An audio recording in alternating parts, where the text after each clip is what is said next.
Life in Sweden during the 1830s was largely shaped by agriculture, farming, and the rural society.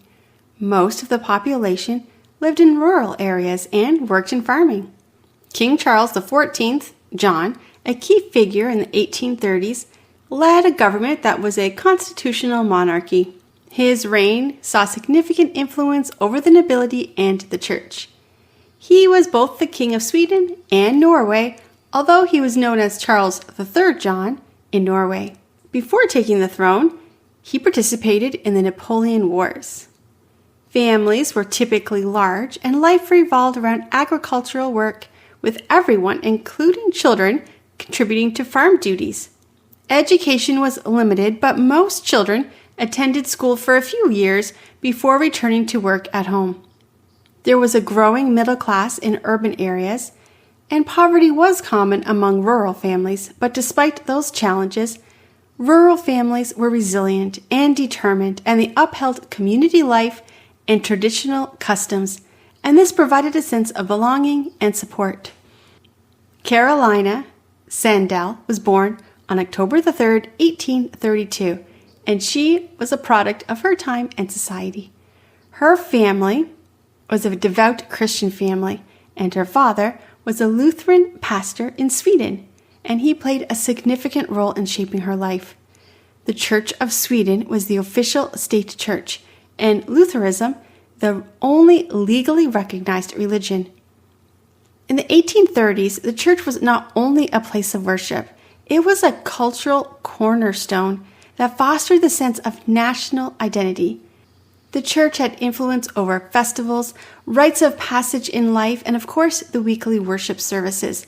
These were part of the rhythm of life in Sweden.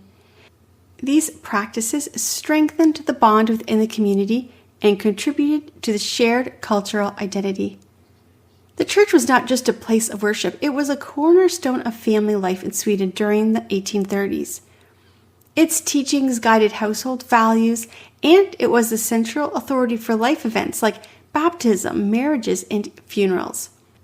Overall, the Lutheran Church in Sweden during the 1930s was a very powerful institution. So for young Lina, as her parents like to call her, growing up in the pastor's home in the 1830s would have been a wonderful, happy upbringing. As a child, she spent her hours playing quietly in her father's studies as he worked on his sermons. Imagine with me, it's the year 1858.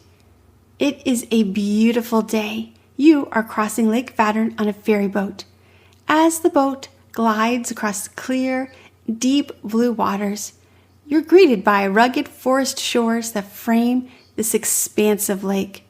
The cool, crisp air carries a scent of pine trees and fresh water, and it mingles with the occasional gust of wind that ripples the lake's surface. There's others on board with you. You look around and you see farmers and merchants, families and travelers, some clustered together for warmth and some for conversation. As the boat approaches the shore, you see a distant silhouette of ancient castles, a quaint village, and you see the spire of the lakeside church. You're on the outer deck. This trip isn't just a crossing, but it's a chance to reflect, take in the natural beauty of the Swedish landscape. Then you see a father and daughter on board. You recognize the father. He's the pastor of the church. You sat under his preaching for many years. The pastor is leaning against the rail, chatting with his daughter. Her name is Carolina, but everyone calls her Lina. Everyone is enjoying this beautiful day. Suddenly, the boat lurches, and you stumble and almost fall over, grabbing a man near you to catch your balance.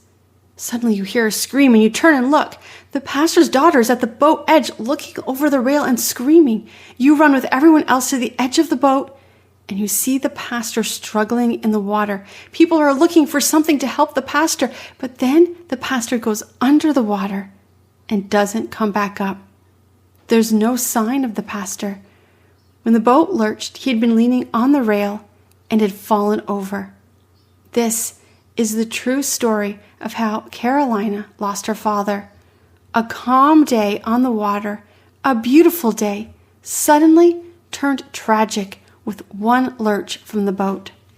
Carolina, or Lina, as she liked people to call her, was 26 years old when she witnessed her father's sudden and horrific death. The trauma of this event greatly impacted her. She would only survive by relying on God for help. Lina had relied on her father for protection, for love, for wise counsel. Without her father, who would protect, love, and help her to make wise choices? Lina knew she would have to rely on God for help, for protection. She'd have to lean on God for his love and on the knowledge that God would be her father. The funeral was a very difficult day for Lina, and a few days later, she sat down to write these words.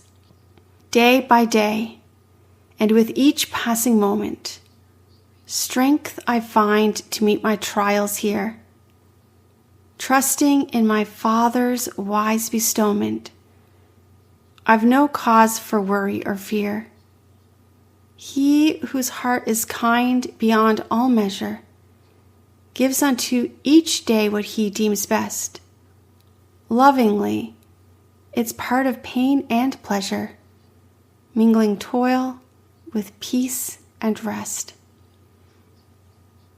This became a very much loved hymn, and Lina didn't just write this one hymn. She wrote over 659 hymns. In fact, she's known as the Fanny Crosby of Sweden. Like so many Christians, Carolina learned about God as a child, but learned who God is through pain and tragedy. Her hymns were used in the 1850s for a very special thing. The revivals that swept through in the 1850s were a significant religious movement. They swept across Sweden, Norway, and Denmark. This movement gained momentum through the preaching of lay ministers and through traveling evangelists. These men focused on the importance of conversion, the experience of God's grace, and by living a holy life. These preachers often held meetings in homes or in barns, but would draw large crowds who were eager for spiritual renewal. These revivals had lasting impacts. They revitalized the Lutheran Church, leading to a more vibrant and active faith among the believers. They fostered the growth of new free churches and independent churches. Additionally, the revivals contributed to social changes because they emphasized moral living, community responsibility, which led to education, temperance, and social welfare initiatives. And these revivals had significant influence over many who migrated to the United States, where they carried their revived faith with them. Day by Day was one of the hymns sung at these revival services, along with other songs that Lina wrote. There is one very significant historical story from these revivals. Two elderly ladies were part of the spread of the revival. These ladies invited people to the meetings. They prayed for the preachers. They witnessed to everyone they met. And a teenage boy in the family named Donald came to Christ during this revival. As a young man, he wanted to help in the church, and he was often used for preaching and praying. Donald had a cousin named Mary Ann Smith McLeod. Mary Ann came to Donald to ask him to pray because she was leaving and moving to America, and Donald prayed for her. Mary Ann did move to America, where she met and married a man named Fred. These two elderly ladies sent a Bible to Mary Ann, who was in America at this time. This was a Bible that had been used in the pulpits during the revival. Mary Ann and Fred then started their family. They had a little boy named Fred, a little girl named Mary Ann, another little girl named Elizabeth, and then one more little boy. Mary Ann named her final son after the boy who had preached and prayed over her during the revival, Donald. When Donald was the age of the young man from her home, she gave him a gift. This gift was the Bible that had been used to preach in the revivals. Donald would then grow up to be the President of the United States, and that Bible was placed in the Oval Office. So why do I tell that story? One of the reasons I love church history is that we can see the bigger picture than what could be seen at the moment.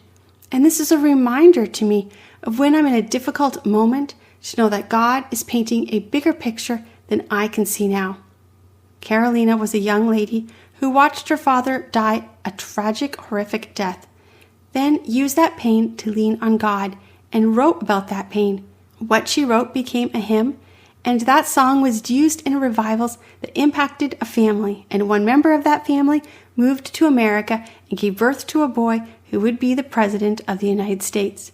Remember, we serve a God who is the same God yesterday, today, and forever. If God could be working then, He can work today, and we can have a revival today. Last month, there was an assassination attempt on Donald Trump, and that week I was listening to a podcast I listen to every Saturday morning, Agenda Weekly with Curtis Bowers. He has an amazing documentary called Agenda and Agenda 2, and both of these documentaries are very good and show the history of communism in America. I'm going to put a link to his website and his podcasts in the show notes. On the week when Curtis was covering the story of the attempt on Trump's life, he ended with his son singing the song, Day by Day. And I asked Curtis if I could use that song today, and he said yes. So here is Day by Day, sung by Curtis Bowers' son.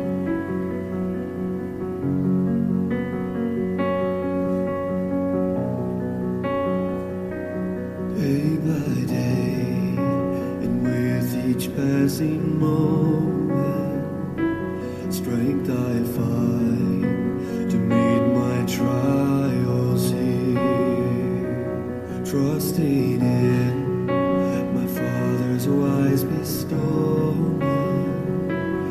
I've no cause for worry or for fear.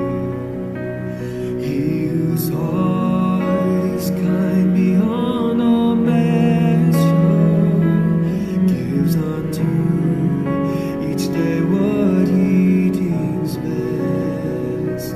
Lovingly, it's part of pain and pleasure, mingling toil with peace and rest.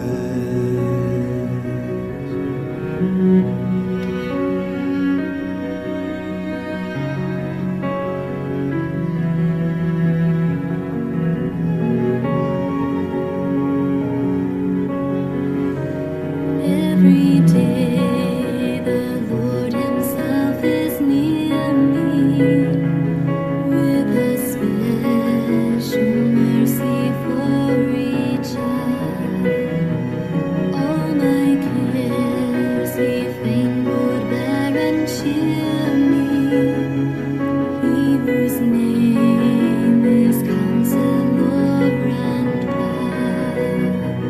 The protection of His child and treasure is a charge that on Himself He laid. As thy tears, thy strength shall be in measure. This the pledge to me He made. Help me then in every tribulation, so to trust your promises, O Lord, that I lose not face sweet consolation offered me within your holy word. Help me, Lord, when toil and trouble meeting, ere to take us from our Father's hand. One by one, the days and moments fleeting,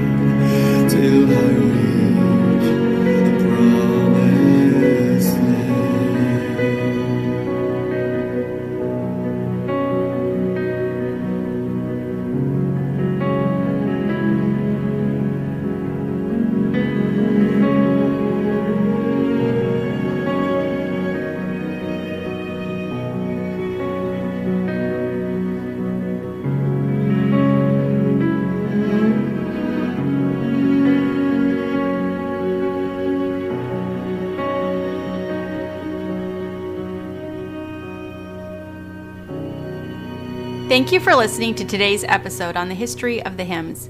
We will be returning to our regular church history podcast in September. If you want to hear more podcasts, check out my website, lauraleesiemens.com. If you like this podcast, please subscribe and share these stories with your friends. We'll see you next week.